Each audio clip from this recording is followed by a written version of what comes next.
Bismillahirrahmanirrahim. Rabbi shrah li sadri wa yassir li amri wahlul 'uqdatam min lisani yafqahu qawli. Allahumma shalli wa sallim ala habibika Mustafa Muhammadin wa ala alihi wa sahbihi asma'in, nama ba'du. Ketika Mbah Mun ngersakno Gus Yasin jadi wakil gubernur, juga abahnya Gus Rosid ini Gus Subab kerso jadi DPR RI, Gus Kamil ya ketua DPR Rembang. Itu maka menjadi fikih bahwa ulama itu tidak harus berhadapan-hadapan dengan negara. Buktinya orang sekali Mbah Mun putrane diminta disuruh mengkhidmati negara, sehingga harus menjadi tradisi besar bahwa ulama dan umarok tidak harus berbenturan. Bukan masalah menangkal, coba kalau itu tidak ada rawinya, paling golek gaji, paling golek duit, lah itu kan ruwet. Itu tafsiran Khawarij.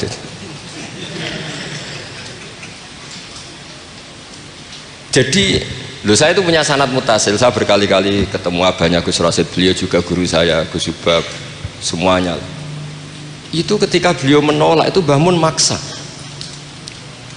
Gus Kamil dulu pertama disuruh jadi DPR ya menolak, sampai pernah transit di dalam saya di Jogja itu 3 hari. Dan Mbah Mun akhirnya sampai duka harus mau. Tapi lama-lama kita tahu bahwa beliau ingin menyelamatkan Indonesia, bahwa Indonesia nggak perlu dipertentangkan antara ulama dan Umar. Nah, itu harus terus. Karena kalau kita ingin versi tertentu, pasti Indonesia itu chaos. Chaos itu ya chaos lah. Huru hara. Kalau huru hara terjadi safkut dima, pengaliran darah, yang dosa kita. Makanya Mbah Mun sering cerita ke kita. Saya tidak pernah bilang saya, ke kita. Semua santrinya levelnya sama, karena sama-sama dengar. Bidane lali beeling gitu, dok. Ambek paham sama tidak paham itu, dok. Sebetulnya saya ingin bilang saya, karena saya berkali-kali khassoni bidzalika syekhuna, tapi kita semua sama lah, sama-sama mutawatir sama.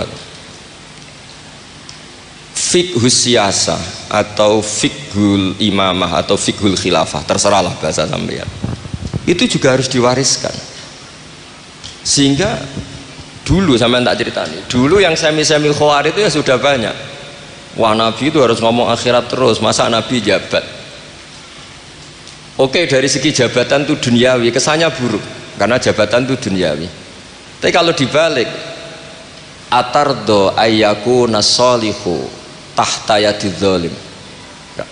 Kue ridho kalau orang-orang yang nggak sholat, nggak cewek, nggak istinja mimpin wong soleh. Mesti harus dibalik, harus membolehkan orang soleh yang mimpin orang dolim. Jangan dibalik, wong soleh pokok yang masjid kabeh wiridan kabeh dipimpin wong dolim hanya karena kamu mengharamkan politik.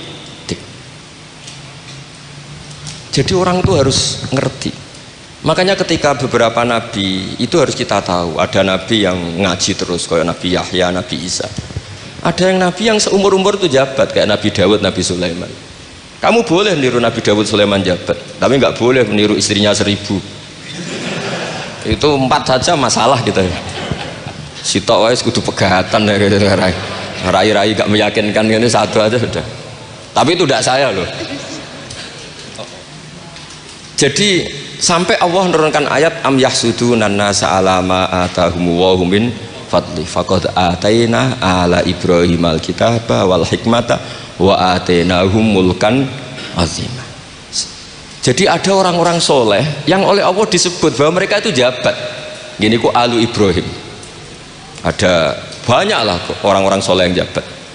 Mereka adalah orang-orang yang tak kasih kitab, tak kasih hikmah, tapi ya wa atainahum mulkan azima. Nah, ketika Mbah Hasyim di putra Gus Wahid jabat, dulu Mbah Wahab Hasbuwah di anak Gus Wahib juga jabat. Mbah Mun punya putra Gus Bab, abahnya Gus Rosid dulu ya DPR RI, Gus Yasin wakil gubernur. Ini kita sebagai muridnya Mbah Mun bukan melihat urusan jabatan, urusan bahwa kita ikut berbakti sama negara.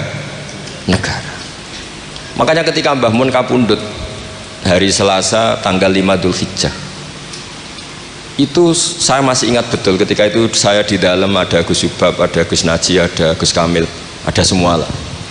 Itu mereka itu kelihatan apa ya, masih nggak sadar kalau abahnya wafat. Kelihatan seneng. Senengnya itu karena mereka menyaksikan betapa yang diinginkan Mbah Mun itu kesampaian. Beliau-beliau ini cerita, Mbah Mun itu cerita gini, Cung, aku nak mati Jumat berarti aku wali. Nak mati Selasa aku ya wong alim. Jadi berarti beliau itu milih jadi orang alim. Jadi dia rileks. Terus ada beberapa apa ya, uang lah atau apalah, kata beliau sama Gus Bab, bilang ke Gus Bab, Bab ya aku nak teko balekno, nak ra teko bagi ning anak-anak. Jadi semua dipersiapkan. Sebegitu mudah beliau melihat kematian, melihat kapundhut, melihat seringan itu. Karena kerinduan seorang wali atau orang soleh kepada Allah itu rindu sekali. Dan ini kita harus punya riwayat, dan itu menjadi fikih besar. Nggak boleh kamu pakai fikih khawarid, kiai kok jabat, kiai kok kedonyan. Misalnya ono kiai wong soleh ora oleh kedonyan, terus saiki wong salat buruhe wong ra salat, kowe rido?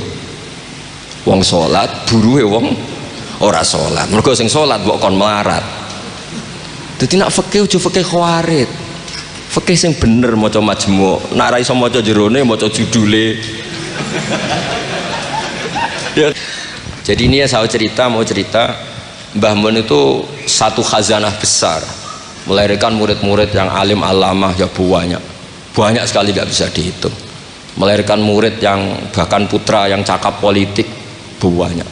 Siapa yang nggak ngakui alimnya Gus Najih? Siapa yang nggak ngakui fleksibelnya Gus Subab di jabatan Gus Kamil? Itu nggak bisa terhitung. Makanya ini khazanah besar, tidak usah dibentur-benturkan. Ada yang nekuni alim, ada yang nekuni jabatan. Semua itu untuk li'ilain apa? Kalimatillah. Jadi ini nggak ada masalah. Wonten sing konaah kok Pak Sukron wis urip kok wis meneng ae. Sok urip ngono ae. Tapi tadi sudah tak ijazahin. Nanti pokoknya ini kalau nggak paham tanya Pak Sukron. Pun assalamualaikum warahmatullahi wabarakatuh.